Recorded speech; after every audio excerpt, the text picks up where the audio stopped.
Summer Slump is the title of tonight's show. NSC Game Boy, I know you have a couple of love tips that you'll be dropping on us at the top of the hour at 12 a.m. You all ready? So, in lieu getting to the news, first, something we're very familiar of. This past weekend, Georgia promoter who ran the AIWF, they ran something called the Legends Festival this past Saturday. It was in Georgia, Dudley, Georgia.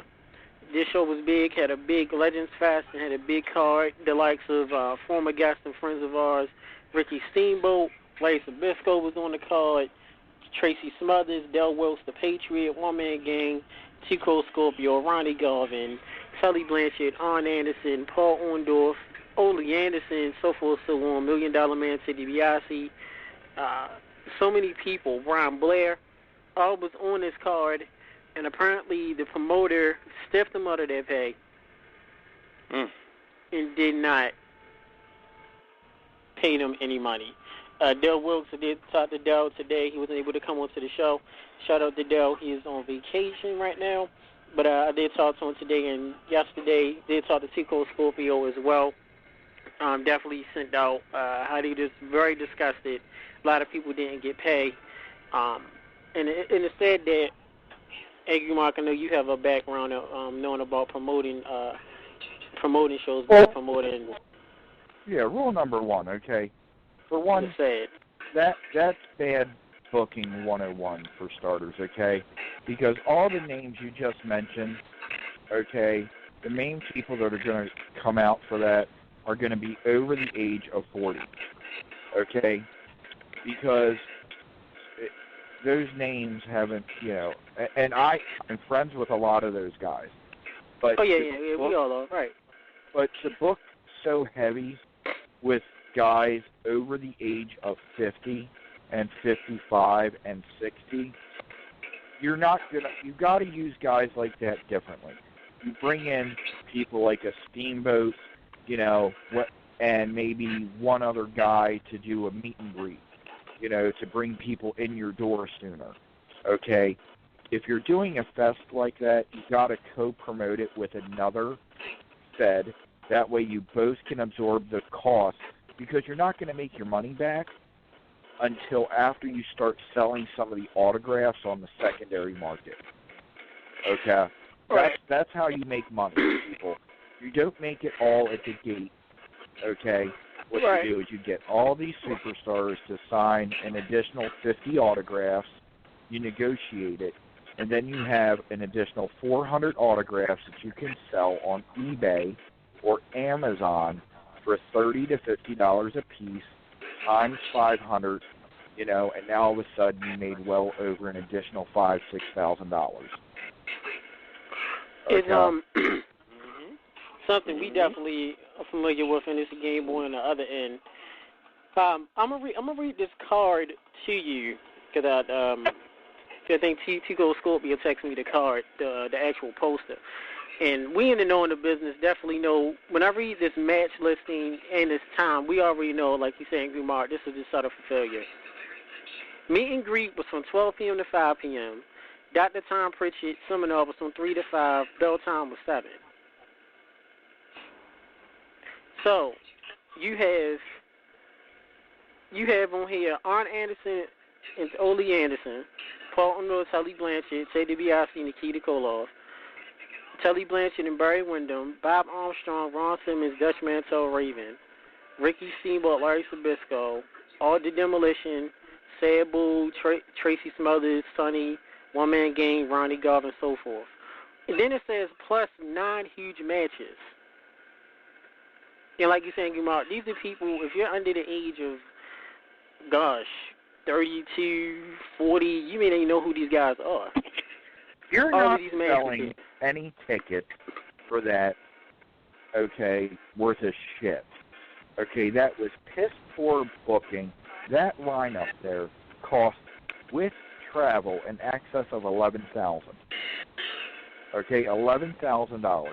The average indie show takes in $3,200, per show. Yeah, just a lot of. And the promoter, thank you, somebody sent. The promoter's name is Greg Green. He's a promoter for this. Basically, some reports saying that he was watching himself, Paul Orndorff. He couldn't pay him. The police were called. Velvet Sky, of course, from TNA, definitely tweeted her disgust for this. Definitely is sad. And there's a video out with Paul Orndorff and the alleged promoter on that Saturday. So it's just sad. Hennessy Gamble, your thoughts of this travesty, since how this is now the third promoter that stiffed their guys in pay that we covered within the past year alone. Well, like Angry Mark said, I mean, we've covered this story time and time again. There's always bad apples out there that just spoil the bunch. And, you know, as much as we love this business, you got to remember this is business. You have to respect the business. And a lot of these guys, you know, they go out there on a wing and a prayer, and, you know, they don't really do their business correctly. You know, a lot of them ask for their money up front and get contracts and stuff to make sure that the promoter don't get stiff. A lot of them, you know, get half then and then half when they get there. These are precautions that you have to make because these promoters are out here. They're like sharks, man. You know, they're going to do what they got to do to get their quick money and go. And unfortunately, the fans is going to suffer. Unfortunately, the performers, the wrestlers, the managers, the refs, anybody involved is going to suffer, and it hurts. It really does hurt. Shout out for Paul Orndorff for stepping up, getting to the bottom of it right then and there, making that man go out there and come up with something, you know, instead of just going away with nothing. But at the same time, when police have to be involved, of course, you know, courts are not right behind, you know, is right behind that. You know, it's just a sour taste that puts in your mouth when you're a wrestling fan and you really want to go out there and as a promoter, a lot of people who's coming up, you want to put on a good show. You want to please the fans and stuff. You want them to see their idols. You want them to see, you know, the guys and girls that they used to love and cheer for and give them that chance to have that connection. And it gets ripped apart because, you know, the business. So, you know, as much as I hate to say it, I say it time and time again, you know, these stars, superstars, performers, these guys and girls, they need to make sure that they get their contracts and they get their business done correct. Make sure you do some information, some background. Get your money up front if need be. You know, you got PayPal, you got contracts, you got managers, you got all types of ways to make sure that your stuff is secured. You know, and if it does come to that, then hey, you know, you got to go to the next part. But to be completely stiffed, man, you know, it's the worst thing in the world, man, to lose money, especially when you did a great job. So I'm sorry for those guys, and you know, I hope they learn a quick and swift lesson to you know, find amends to this. Yeah. But my beef with this, guys, is you got people like Anderson. You know, the Andersons, you got Ricky Steamboat, you got Ted DiBiase. These guys have been doing these indie shows for years. Why didn't they do their due diligence for who they were dealing with? Now, the promoter was completely in the goddamn wrong. Completely. But this could not have been his first time. Okay? There had, you know, you don't book $10,000 in talent, okay? And these guys, if they were, you know, looked back on the promoter's website and looked at previous cards, I bet you if you look, he never had more than 2 names ever on a card at a time, and he goes from 2 to 12. That would have sent up red flags big time. Like, how's he going to afford this? You know? So that's just my little 2 cents. I mean, the superstars, I understand some of these guys didn't have regular jobs. They didn't save their money well. But, Jesus, just Google who you're going to work for and look at their previous bookings and contact. You know, if you saw that they had Ken Patera, you know, in 2 months ago, contact Ken Patera. Ask him, hey, Ken, did you get paid on time? Yeah, sure I did. All right, cool, I'll go. You know, but to just that's I don't know how in the fuck that guy pulled that shit off, but it's a civil case now. It's not criminal. So the guy's going to get off for pennies on the dollar. Just saying. That's sad. That's real sad. sad. We've been stiff before. We were working very soon to get our justice. And it's just sad that we all know what it's like. We've been stiff before for our pay. And we've actually talked to the workers who definitely got stiff on pay as well. So the person's name is out there. The person's face videos are out there. Hope you get caught. Hope you go to jail and have to pay up. Definitely do hope so. On to other news. For that,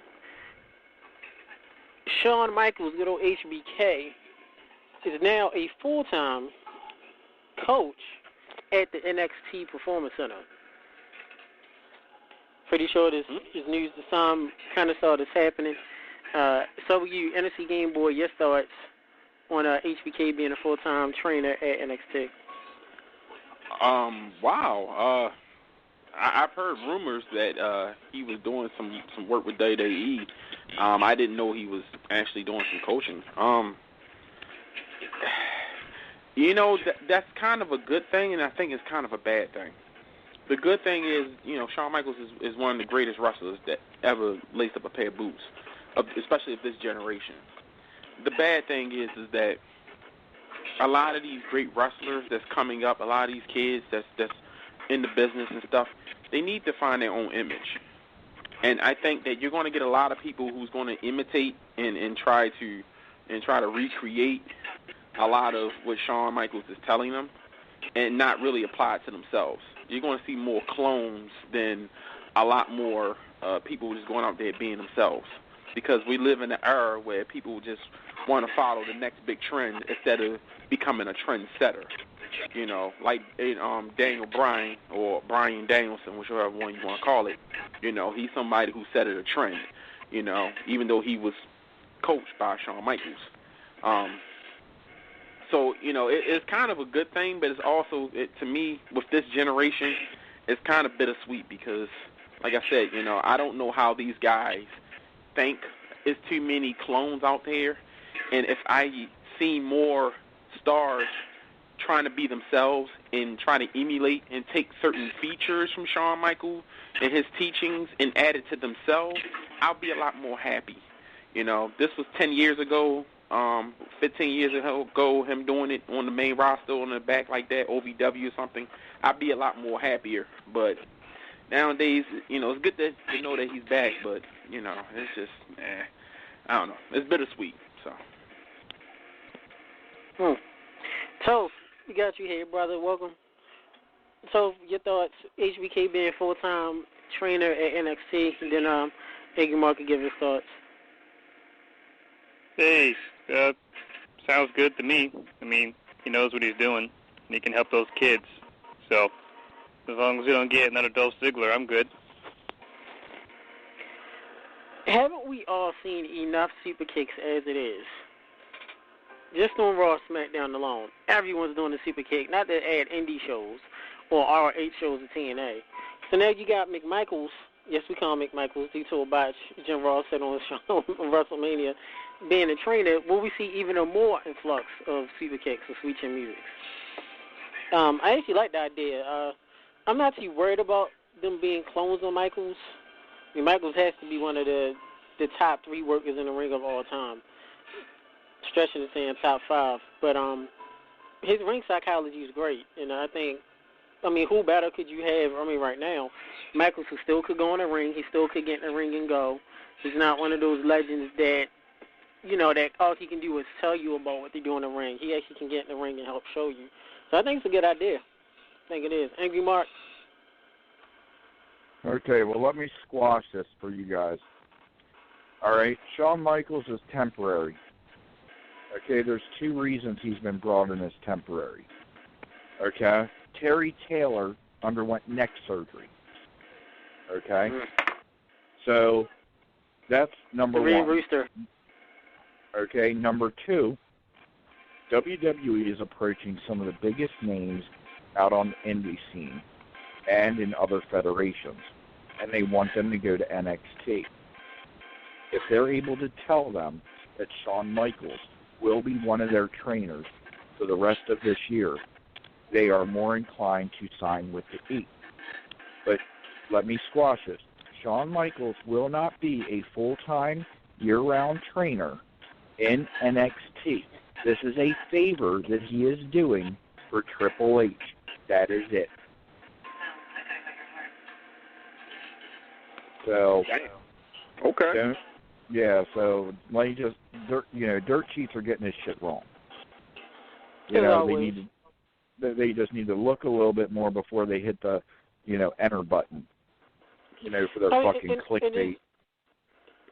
Right, in just thinking of it, I thought the same thing of Michaels going. If you hear Michaels talk outside WWE, him being full time doesn't really make any sense at all. Well, it doesn't, because here's the thing: Shawn Michaels' impact on students are only going to be ones that are already great, and he can make them greater.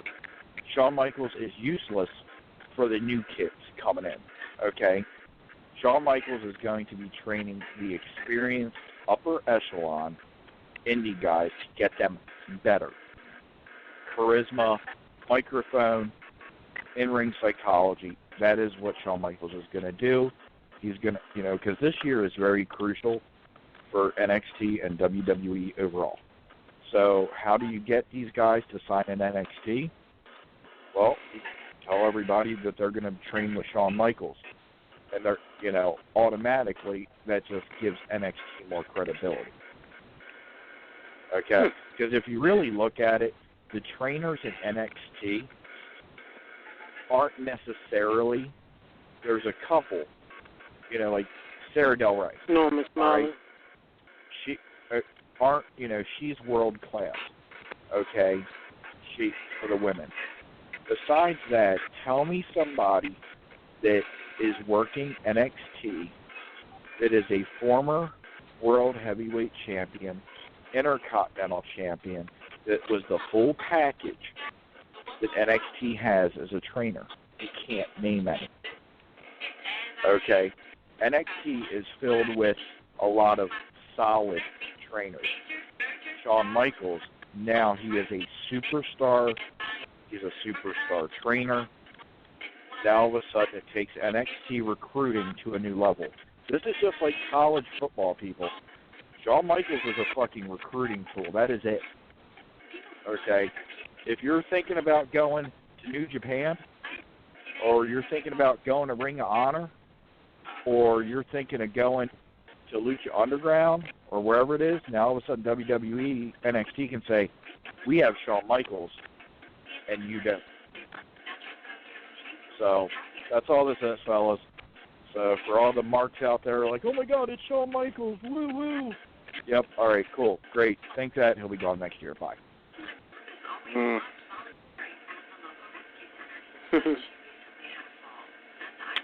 Alrighty.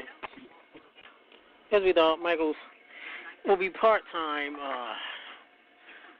He's only doing it on a favor, Triple H.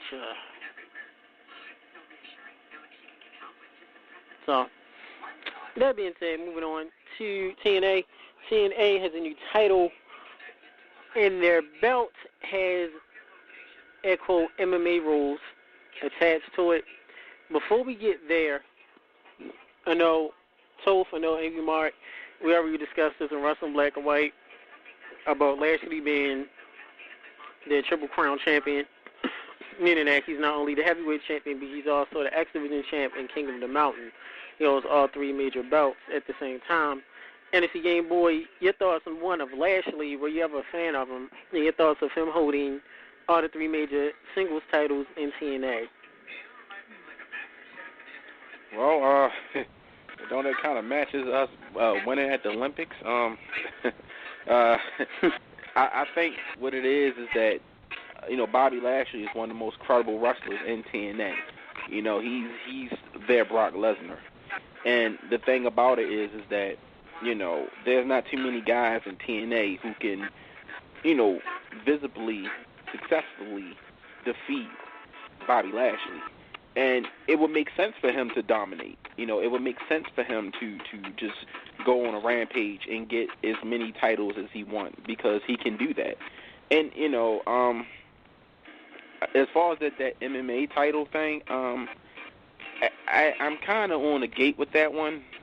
I will have to see a match or two to see how they would pull that off, because, if I want to watch MMA, I'll watch UFC, I'll watch Bellator. I want to watch wrestling, I want to see storylines and characters and faces and heels and stuff. I don't want to watch a wrestling show with MMA stuff in it. It's a time and place for that. So I want to see how they bring it to light, how they display it before I start speaking on it. But Bobby Lashley doing his thing. So I mean, for all the people that's watching enough, what can they do? Like, who can really beat him in that company? Believably. Who do you believe that can actually defeat him? Yeah, that's a good idea. He's kind of like that Brock. Lashley's legit. MMA fighter, is a National League amateur wrestler, has won some collegiate titles, national titles, so he's legit. To me, I like Lashley in the ring. To me, he just looks generic, like generic black guy wrestler template one. Remember those video games? I don't know if you know this in NSC Game Boy, where it was like creative wrestler and it was always them black templates, like creative wrestler 1 or 2, the black bald head guy. He just looks like a generic. Just going by his look, not his in-ring skills. It's like those black generic wrestling toys in the dollar store. That's how he looks. But he does get in the ring. I give him that. And shout out to he has actually good chemistry with some of the people in TNA. So give him credit. And I know we dog and diss TNA a lot about a lot of things, but they do some very not much. I mean, their marketing is crappy, but the in-ring products at times is better than WWE's in-ring product. Got to be honest with that.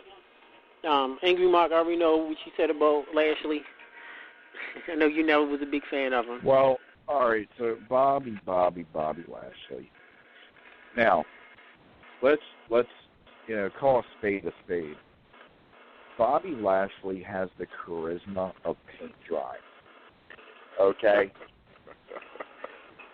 That's the truth. He does not have the Saltines couch. Yeah, I mean, he is the watered-down version of Bill Goldberg. Okay? Seriously.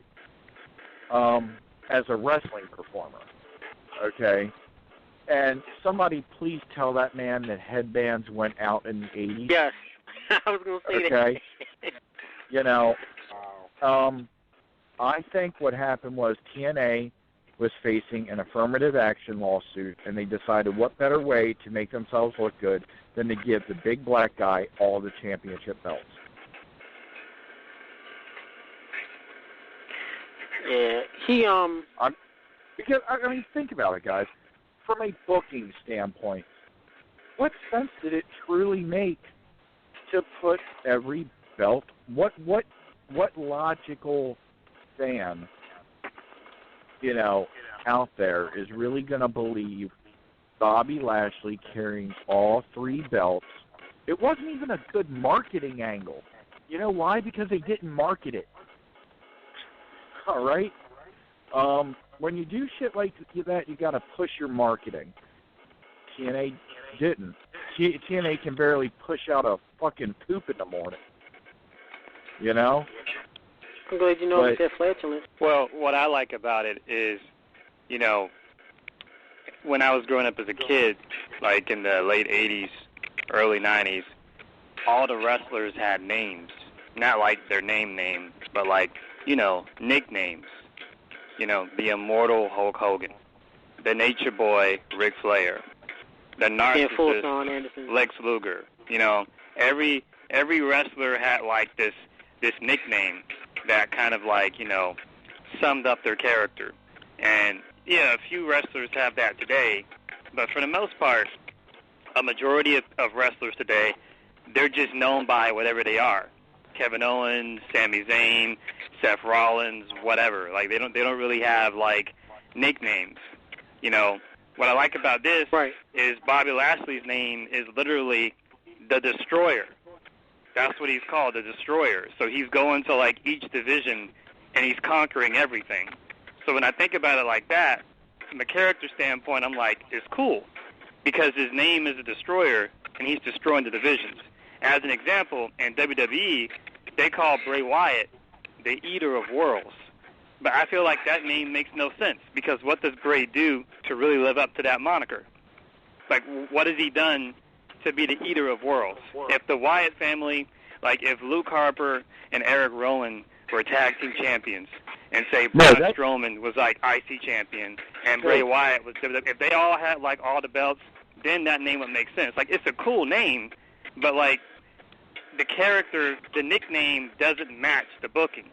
So when I think about it like that, you know, it does match Kevin Owens. Kevin Owens is the Eater of Worlds. Still saying. Eater of Lay's. Those potato chips. Oh man! Oh, thank you for bringing that up, Angry Mark. Dude, Tech, Game Boy. Have you guys talked about that report that leaked dealing with the Tom Phillips dude? No, you can bring that up. Go ahead. All right, so the listeners out there, I don't think the network uploads recent Raws, so I'm sure you can find it on YouTube. To the listeners out there, if you go and watch Raw from this week, there was a segment where Tom Phillips, I think that's his name, so if I got his name wrong, I apologize. He was interviewing Kevin Owens and Chris Jericho, I believe, and some fans pointed out on social media that he appeared smaller. Actually, what he was doing is it's a technique that a lot of people do in Hollywood. It's where they purposefully have the interviewers spread their legs as if they're doing a split, sort of, so they can look smaller than the talent. It's a really common trick. When I graduated and I got my communications degree, the first job I got was I worked at a television studio. And I'm not too tall. I'm about average. I'm about 5'10", 5'11". But when I was interviewing people, they did tell me to split my legs when interviewing someone smaller than me because they wanted to give off the impression of the person that's being interviewed as larger than life. But yeah, so if anyone, it's just a minor thing. But apparently, it's something that WWE is really kind of, they got a boner for. They really like for the people interviewing to seem smaller than the wrestlers. If you look at a picture of Tom Phillips, like where he's just standing up, and then you look at a picture of like Kevin Owens, you can tell that Tom Phillips is like taller. So some people thought the segment was kind of weird. It is what it is. I mean, it's not that dumb. I just want to clear the confusion to some of the fans out there that may not be aware that WWE, they do that sometimes. Okay, but here's something funny. They've been doing that since the 80s. I mean, they had Andre the Giant standing on boxes and crates and stuff when he do his interviews and stuff, just to make him look even taller than he was and everything. Like, no, but I want the fans to go back and look at this, and this is over the past month. Every segment and in-ring match involving Kevin Owens has a food product sponsor. Yeah, that's true. Don't take my word for it. It's Frito-Lay's, Hungry Man, Carl's Jr. And Hardee's. Yeah, I mean, go back and look. Yeah. Thank you, Angry Adolescent. Tech did say Lay's potato chips. But yeah, it's like Kevin Owens it's like a rib. I think it's fucking hilarious. Next thing you know, he's going to take Ryback's gimmick. Here's the truth, man. The truth is, and this is like, I'm not even trying to throw shade at Owens because I like him. If he was around in the Attitude Era, like, that would legit be his gimmick. Remember how the Hardcore title was like 24/7? His gimmick would have been like every week, he would have been like in a different restaurant defending his title. Yep. Yeah, good.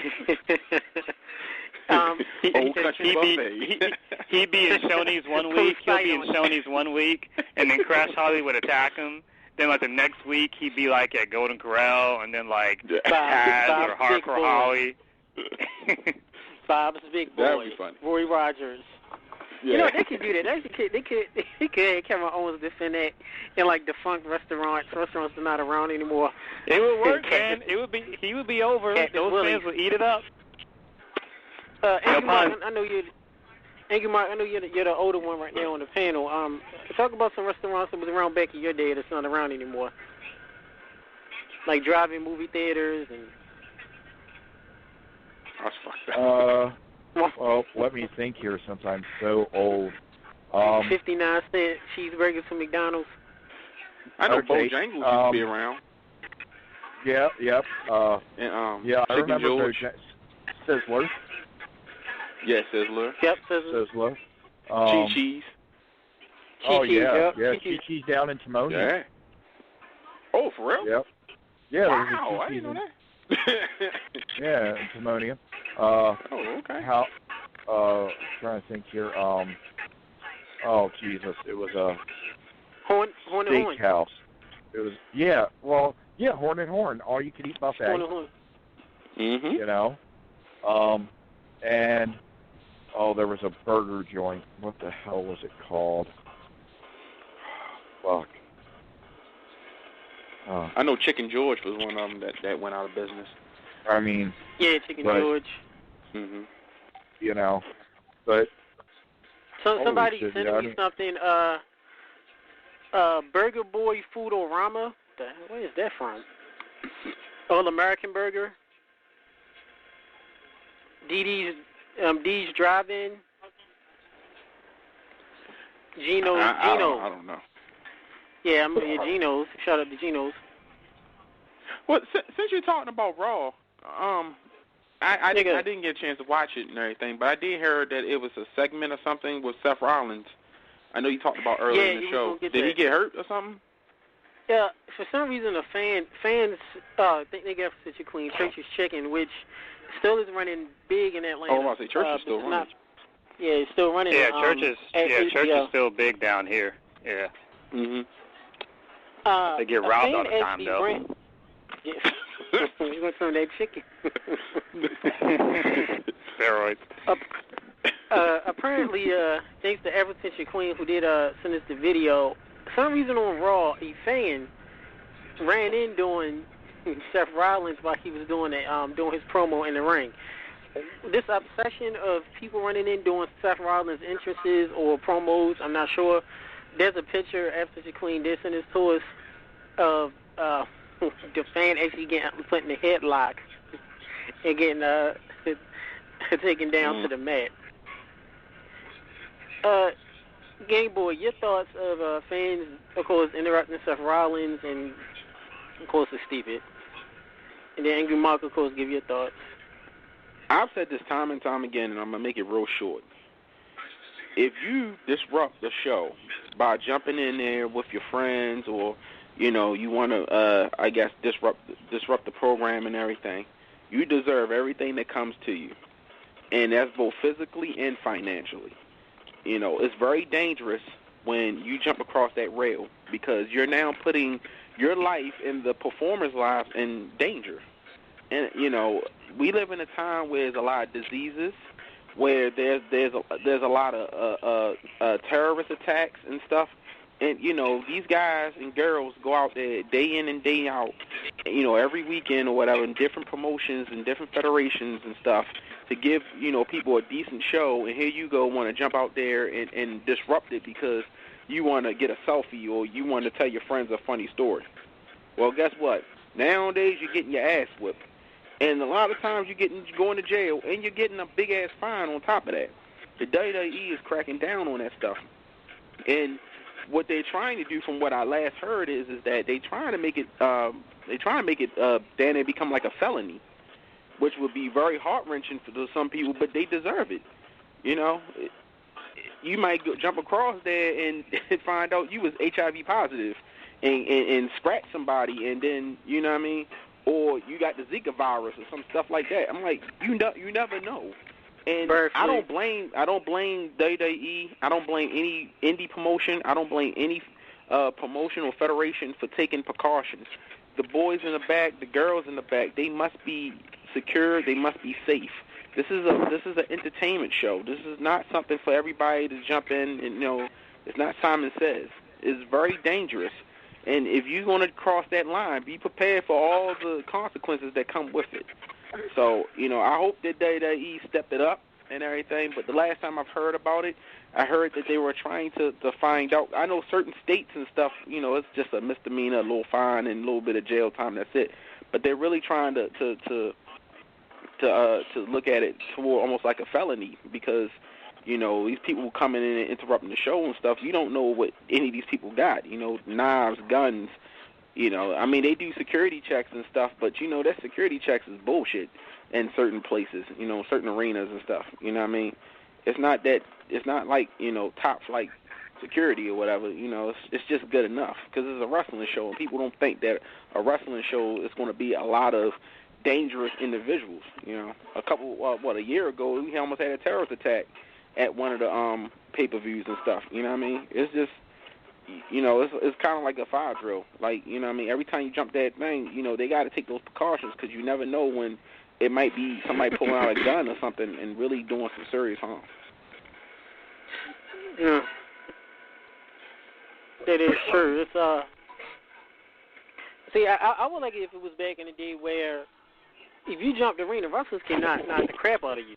We watched the Nitros or the Raws or been in live events where wrestlers ran in the ring, Savage for one punched them or they actually got hit or got hurt. That's what you get. Now you run into the ring, I can't touch them, and the referee takes them down, the security guard. That's on you. You jump across the rail, you live a beat, and if you think wrestling is fake and it's all easy, get in the ring and see what happens. So I wouldn't even try to save them. A fan jump across the rail, that's on you. You get hurt, you get hurt. You're now liable. Angry Mark, your thoughts? Oh, no fan should ever jump across the rail. Game Boy hit on all the, points on that. So, why beat a dead horse? So, I pass.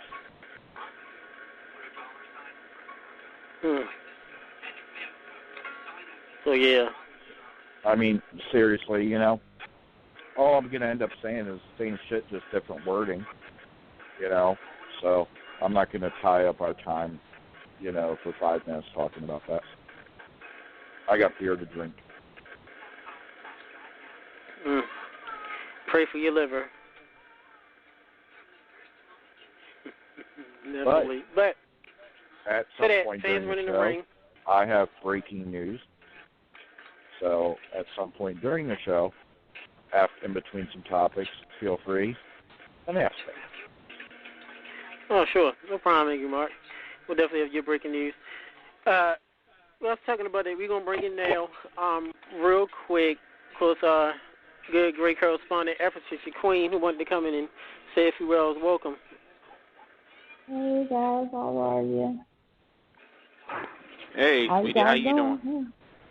Doing good. Yeah, okay. I just wanted to touch on the fan running into the ring.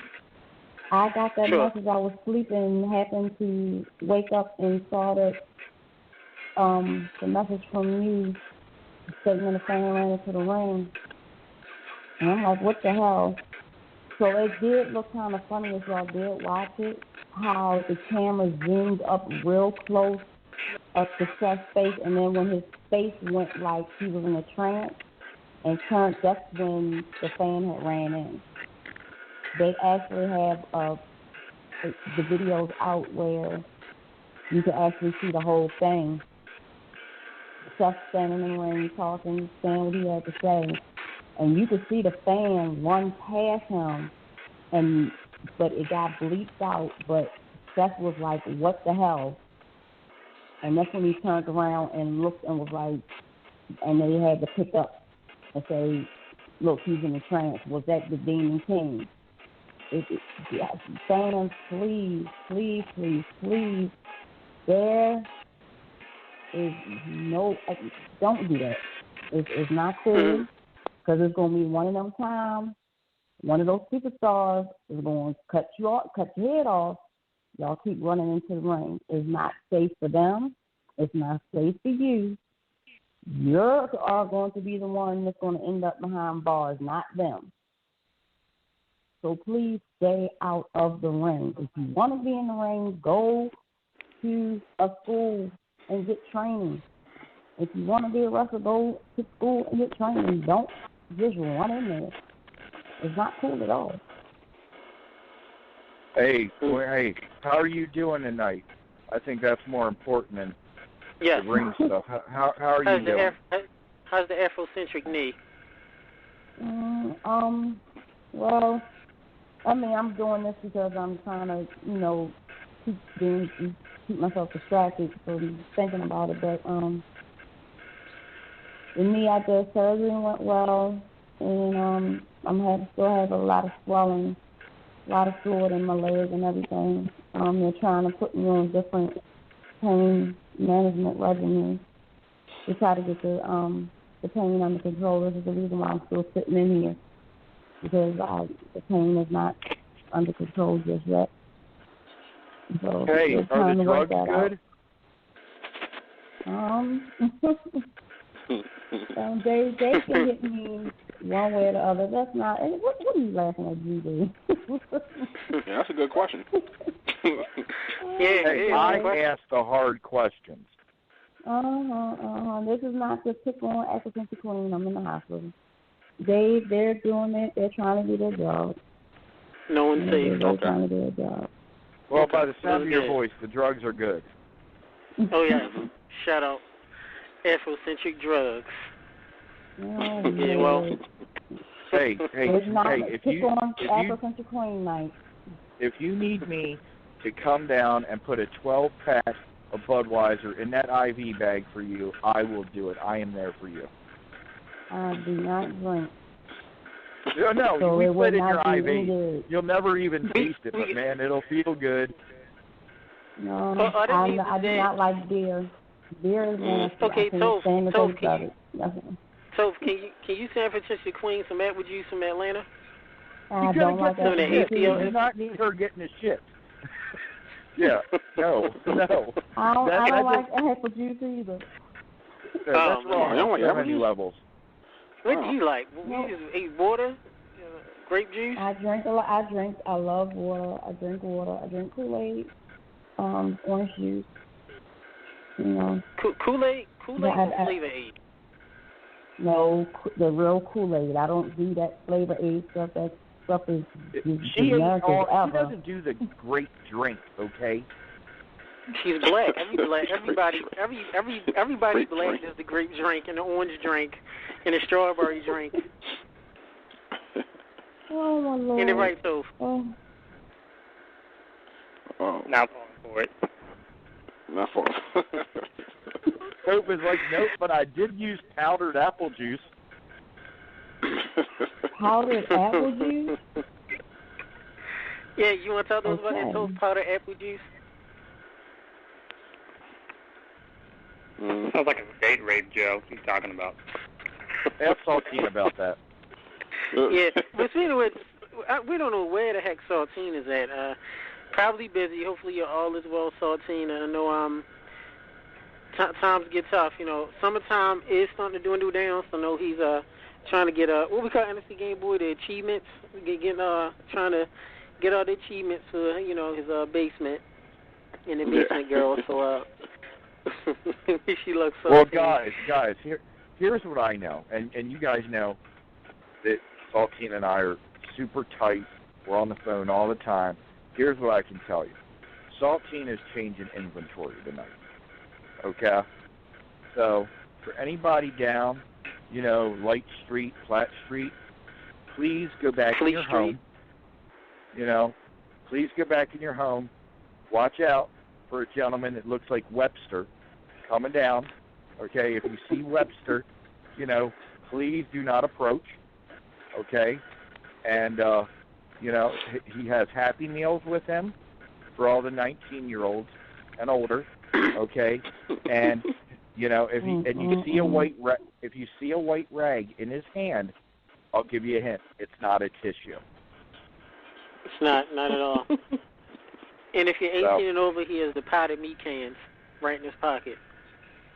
Yeah, I mean, Hey, he told me it was inventory change night, so, it's all good. He's doing his thing, and we can't complain. The girls like his basement.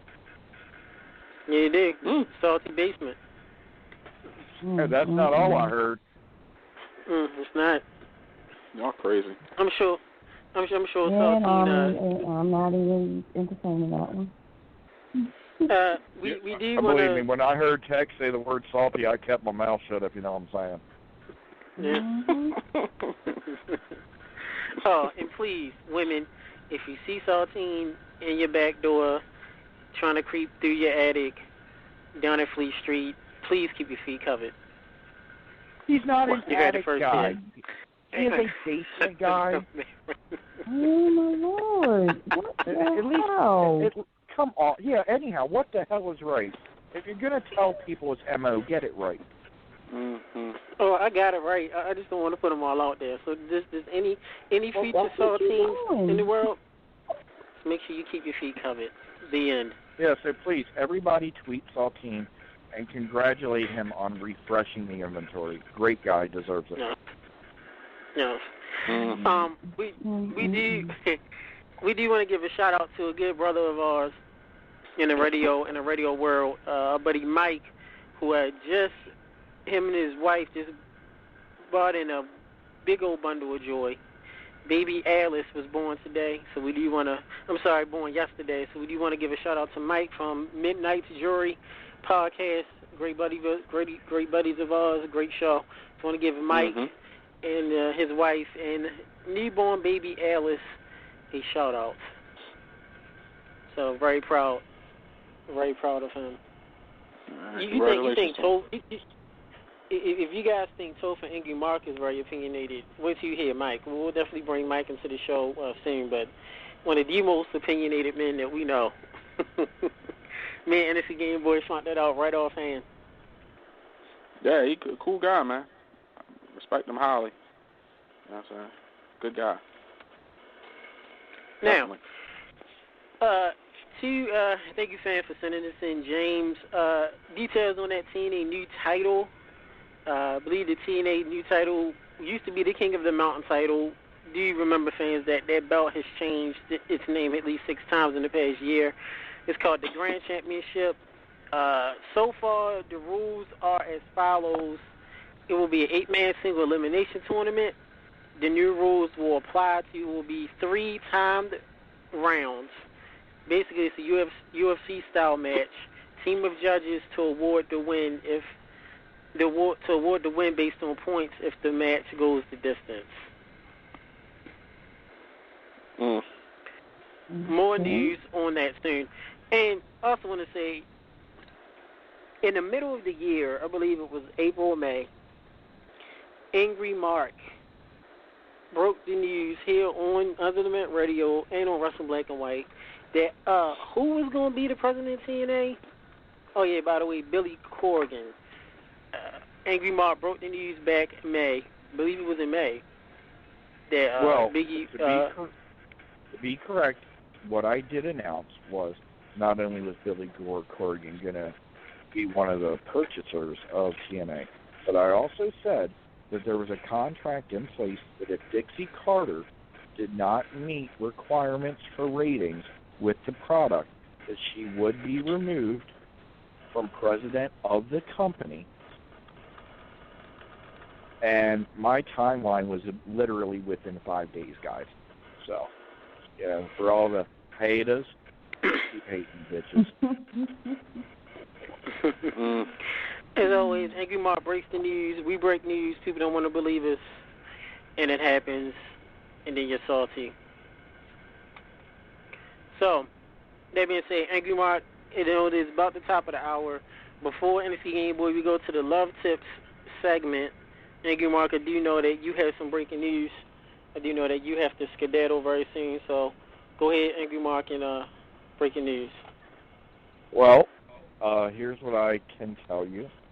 A very close friend of mine, without saying his name, has informed me that a wrestling promotion will be doing a press release with a TV network this Sunday, prior to SummerSlam, to announce their national television deal.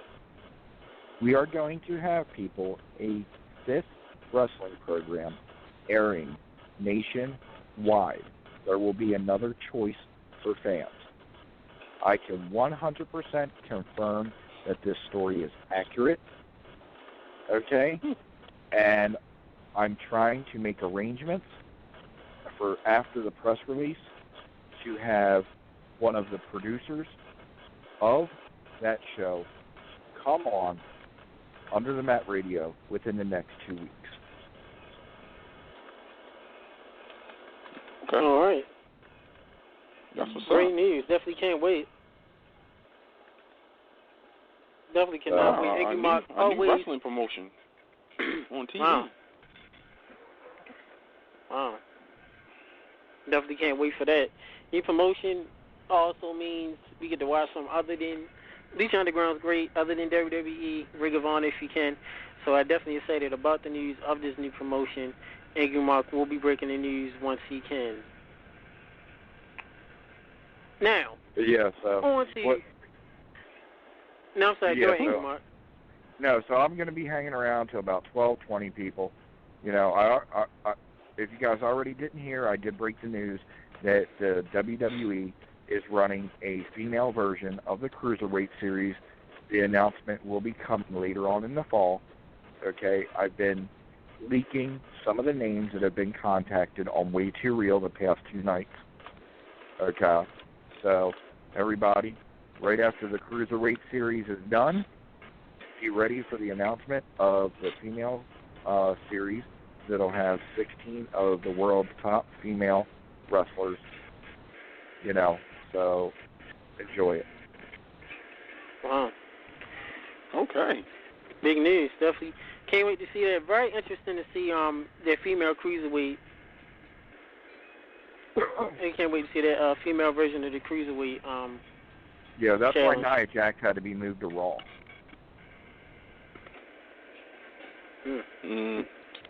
Just saying. The Rock's cousin. We did talk about her early in past shows. Why do you think she has a job? Rock. Yeah. Right. Yes. Sorry for You okay? your little dry. Need It's very some warm water? in very warm in